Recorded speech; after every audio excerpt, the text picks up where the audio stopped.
With me now on Moneyweb TV is Simon Baloyi, the CEO of Sasol. Thanks very much for your time, Simon. And many people think about the role of the CEO of Sasol and just think scale, complexity, headaches.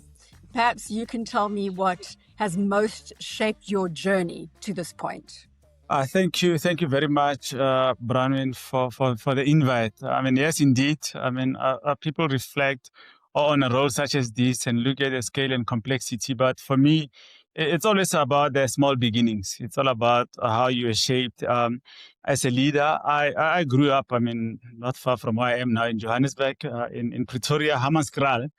It was a small rural community. And for me, what was absolutely key and what shaped me as a leader was the community. It was togetherness. I grew up with no running water, no electricity. I walked 10 kilometers to school, and all of those things taught me the value of community, but the value of responsibility as well. Because if you have to fetch water, for instance, from a well for a family, once to twice per week, that's a job and you must do it, because if you don't do it, the impact is actually breaking for the family, but also sharing resources as well with the community. If you're the first one to arrive at the well, you don't try and take everything and be greedy. You have to do it in a sustainable manner to say, I need to still come here tomorrow. Someone is coming after me. So you have to take others into account. And that community spirit of how we work together to achieve a goal is something that I bring into my leadership even today. You spent many years within the organization before rising to the top job. And many would say to you, what has changed for you personally, not just professionally, as you now occupy the C-suite?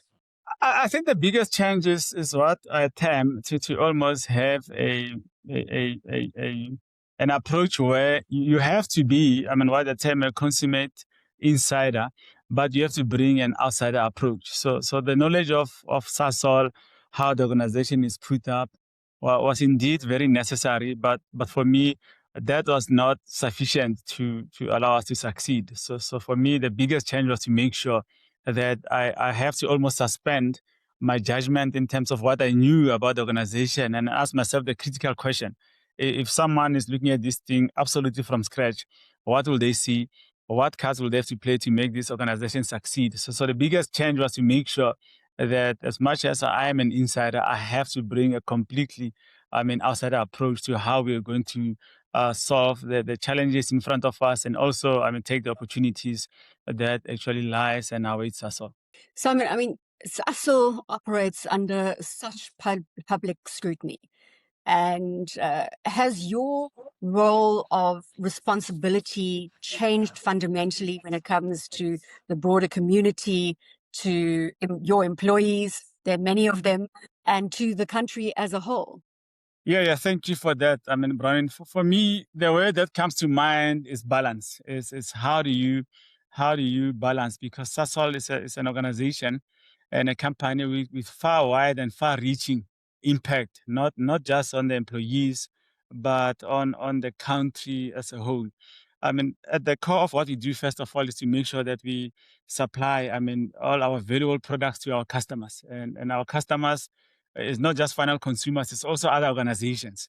We produce critical chemicals that are absolutely key to the well-functioning of the entire industry in the economy. So that balance is what keeps me awake at night. I'm starting firstly with more than 28,000 of our employees and the communities where we operate, looking at the impact of the organization on 5% of the GDP.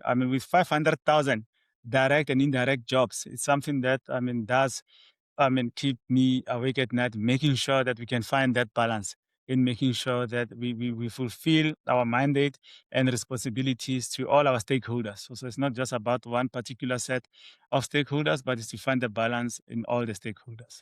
I was chatting to our South African Reserve Bank Governor, Lesetja Kganyago, on this same show last week, and we were chatting about the energy security in the country, which obviously is front and center for you as Sasol, given our reliance on you as a company for our energy security. What are your thoughts right now on the situation unfolding?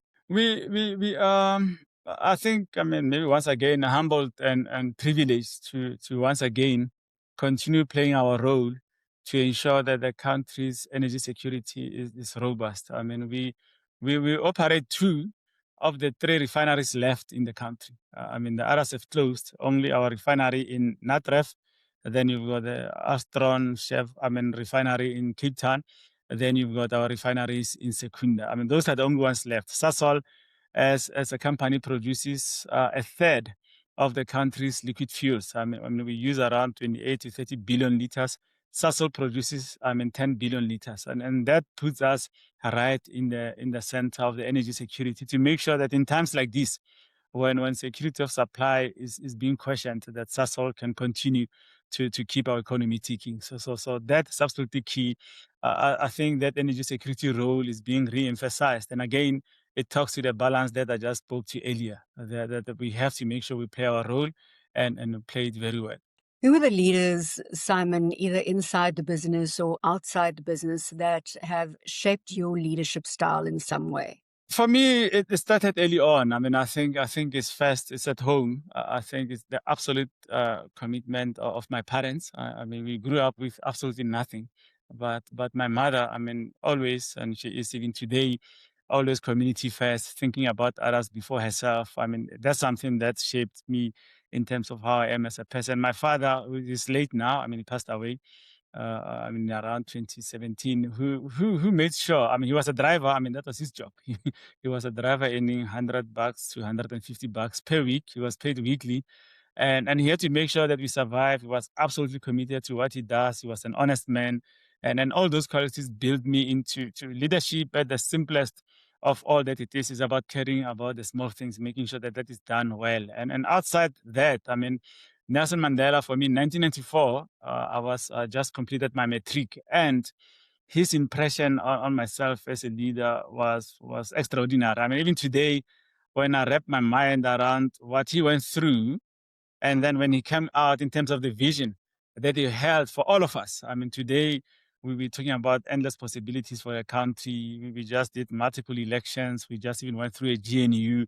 As all South African people showing true spirit and true commitment to building something that's completely extraordinary. And one man could see that very far into the future and fought for it, despite what he went through. I mean, it's something that for me was a game changer in terms of how I viewed leadership and the contribution that a person, I mean, of course, we always work at a team, but one person's conviction can actually make a difference. Now, here's a new one for you. What personal leadership habit did you have to unlearn when you stepped into that corner office?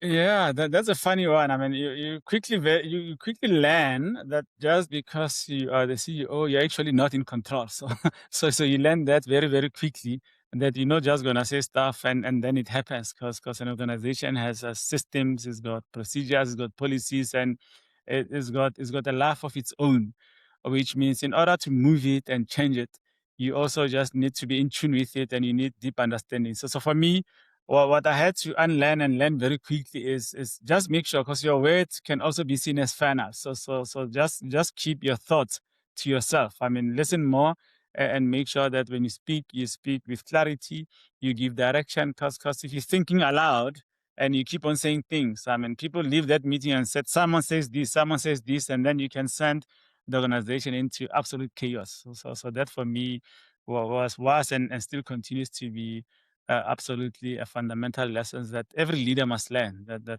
listen more, speak less, and make sure that when you speak, you've well considered your words. And you don't have to make decisions on the spot. That for me is also think about your decisions, because your decisions can have far-reaching consequences. So it's okay when someone asks you any question, even though you might know the answer, to say, give me a moment, let me think about it. And give yourself time to think through it. Because when the time comes and you make that decision, it might be not easy to reverse it. And the impact and the amount of churn and inertia that it causes in the organization could be difficult to undo. So, of the 7 or 8 interviews that I've done on Executive Exchange with high-level CEO guests, I think half of them have made that statement: listen more, speak less. So it's definitely one to take note of. We're living in extremely volatile times. Geopolitics changing on a daily basis. We've got the oil price changing, hitting all-time highs, pulling back to all-time highs. And then, of course, you've got the pressure of climate change and sustainability. From your chair, what matters most right now? From a Sasol point of view, for us, what matters most is always staying true to your course. I mean, to what we term the true north. I mean, the world is volatile. It continues to be volatile. And in the past, people used to talk about the blood swan, which is the black swan is this event that appears out of nowhere once in a blue moon. But right now, I think there's less differentiation between black swans and white swans because volatility is now the order of the day. So if you find yourself operating in such an environment, it's absolutely crucial that you stick to your true north. You have to be able to observe the volatility around you, but you have to have clarity on how to traverse those storms and the prevailing winds around you as an individual and as a team. I mean, at Capital Markets Day at Sasol, we clearly articulated what we wanted to do. We said, firstly, we have a strategy anchored on two pillars. That the first pillar was to strengthen our foundation businesses, and we're busy with that. We continue with that work, and our recent results have shown that we're making the correct progress on that. And the second one was to grow and then transition our business to become sustainable into the future. And we're also busy with that. So the volatility happens, but we never ever lose, sight of what we wanted to do. When you see oil prices going up, we don't lose focus and say, oh, now we're making money, then everything is where it needs to be. We still remain committed to what we want to do to make sure that Sasol has a very, very strong foundation. It's resilient to weather the storms. Whether you have high oil macro environment or a challenging one, we have to have an organization that weathers all the storms. And with that, we have to put one hand in that, but the other hand and the other eye must be focused on the future. And that future work is ongoing. Looking at those short-term pressures from a performance perspective, expectations from the market every 6 months, and balancing that with your long-term strategy and vision. And that's got to be a hell of a balancing act. Yeah, absolutely, absolutely. For us, it's both. It's sometimes, it's a duality. You feel like two people in one, but that's what's required. You have to do that. You have to make sure that you meet the short-term commitments, because the short-term commitments almost give you the right to win, or the right to be invited to play into the future. So we do that. And as you do that, you also have to make sure that the future, in terms of the future state, the end state, and that you do with no one has a crystal ball anymore, because you have to be able to plan, have scenario testing, making sure that the organization, no matter what comes, that the organization is going to be sustainable in that future world. So we do that. You have to balance the two. And at Sasol, we feel that our strategy has been crafted in order to be able to do just that. There's often tension between energy security, affordability, and decarbonization. I know I'm throwing all these balancing acts at you, Simon, but this again has to be incredibly tough to get right. Yeah, you're 100% right. The balance between, especially for a country, this is not even a Sasol issue. For a country like ours, which is a developing country, which has got an economy, the entire economy, 80% of its energy is a coal-based energy, and it needs to compete in a global market that calls more for sustainable products. Finding that balance, making sure that you meet the expectation, future expectation of the business. You meet the current expectation of your shareholders today, but also the people and the communities. So that's all we are, at the heart of transversing, that I call it an unknown, because it's completely almost unique, because we are in what I call a hard to abate, a company where coal is actually just used we add so much value to coal and from all these various products. So as I now start to do, let's say you think about capital allocation. How do you allocate your capital? You have to think about, I have to allocate some of it to sustain my product, but some of my capital has to start going into building a future. So that's how we're approaching this. But for me, the most important element is that it must be driven by the customer need and the customer demand. So you have to, as you're going through this transition, make sure that it's value accretive and you've got customers. This is not, it's a balance between a market push and a market pull. I'll give you a quick example. We were the first We did green hydrogen in I think in the whole continent, and we couldn't sell it to anyone. So I mean, it was a nice pilot. We learned a lot from it. But what is absolutely key for us is to make sure that now, as we transfer this transition, we have our customers with us. So on biodiesel and sustainable aviation fuels, for example, I mean, we work with our customers. We're busy developing that. We've got the technologies, we've got the people, we've got the assets. We're working on the pricing mechanism to make sure that as we bring these new products into the market, there's already customers that can buy those products, and then we can scale from there. So we're not going to leave the customers behind, try and scale up, and then you have products that you cannot sell. So we're going to navigate the transition in that manner. We're not going to double down on what we have. We want to retain what we have, but on top of it, use it as a base for reindustrialization. To give an example, Sasol uses 1.5 gigawatts of coal-based electricity. I mean, that's massive. And using on the backbone of that, we are the leading entity on renewable energy. I mean, as I speak to you now, we do have PPAs of 1.2 gigawatts with almost 200 megawatts online, and the other gigawatt will come online in the next year or two. But we further extended that to make sure that we can grow that up to 2 gigawatts and more. And we're currently working on that. And hopefully by 2030, we'll already reach, I mean, and exceed that target. So as you can see, based on what we have, we can actually put something beautiful, which actually makes us sustainable into the future. And we didn't stop there. For example, we worked with Discovery on Ampli Energy, which is, I mean, a JV between Sasol and Discovery Green, to make sure that we can now make renewable energy available to small and medium enterprises that might not have the balance sheet for these massive, I mean, PPAs on solar and wind. And we did a pilot, and that pilot was severely oversubscribed, showing us that, I mean, the market is also ready. So you're using a company which is traditionally a fossil fuel company, using its base to create a new industry and then making, I mean, those products available to the market. So that's going to be our approach, I mean, into various products that we're going to go into. So there are many armchair critics out there that must frustrate CEOs no end.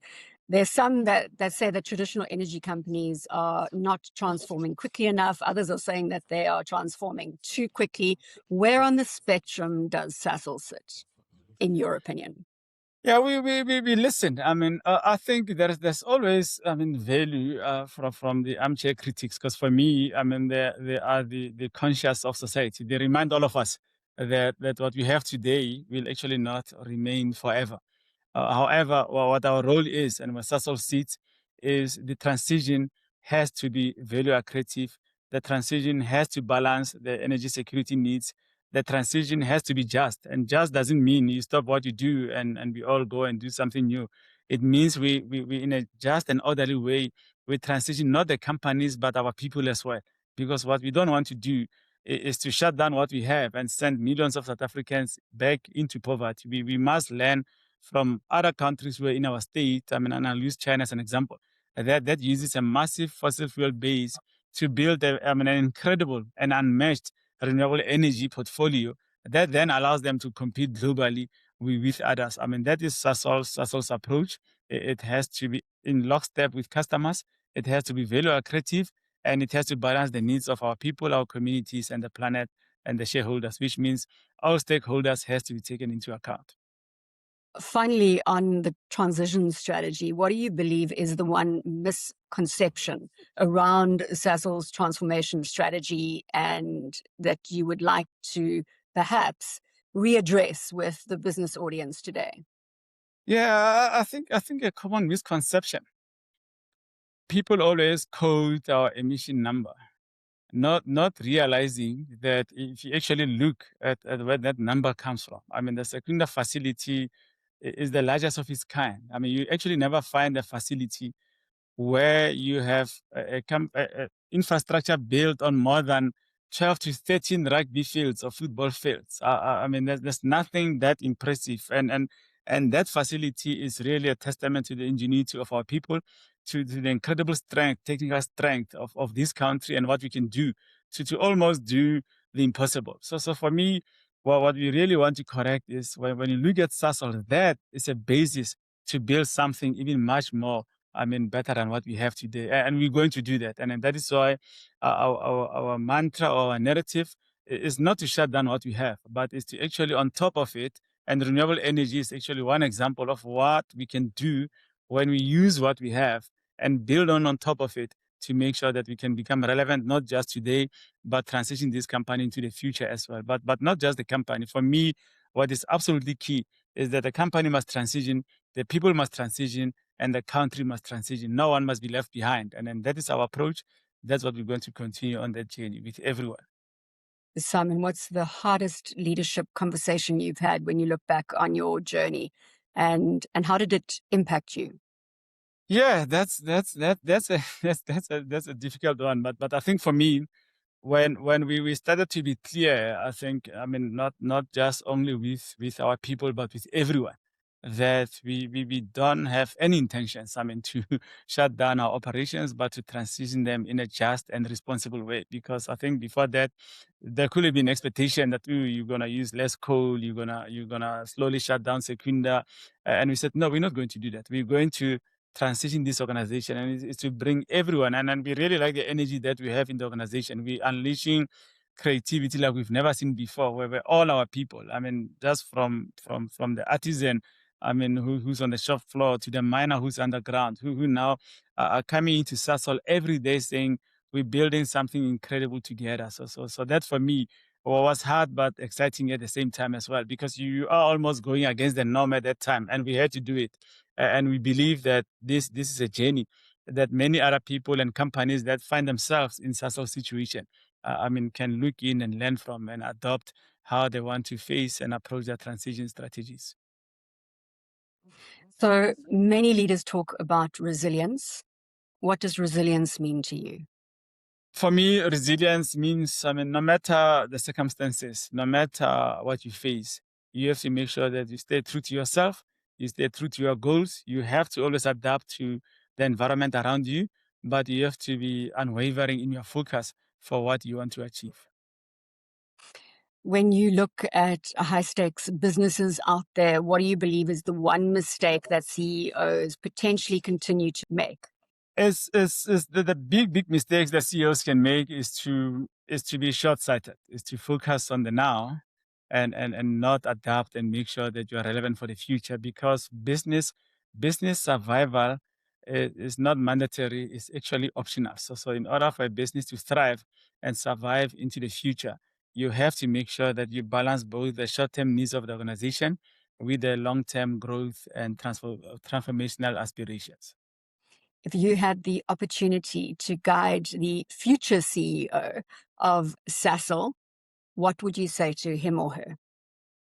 My guidance to them, I mean, will be, I mean, no matter how, I mean, the situation may look at the moment, no matter how you might think all cards have all been played, there's always one card which for me you'll always have access to if you can access it, which is our people, which is the creativity, the ingenuity, and the commitment of our people. And you can always go to the people, you can listen, you can shape, and have clarity in terms of what you want to go. You'll be surprised at the potential of all our people that we have in this organization. And then a final personal one, Simon. What keeps you grounded outside of the intense pressure you face as CEO of Sasol? Yeah, I mean, when I'm not in this job and I'm outside the office, I mean, what keeps me grounded, I mean, firstly is being making sure that I'm there for my family, but also for myself. So I do like to take time out, go for a morning jog or a long weekend run, just to keep my sanity, and use that time to just rearrange my mind and just calm down and know that, yeah, I'm just an instrument. I mean, in part of this journey, I have to make my contribution, and then others will come after me and then also build on top of it.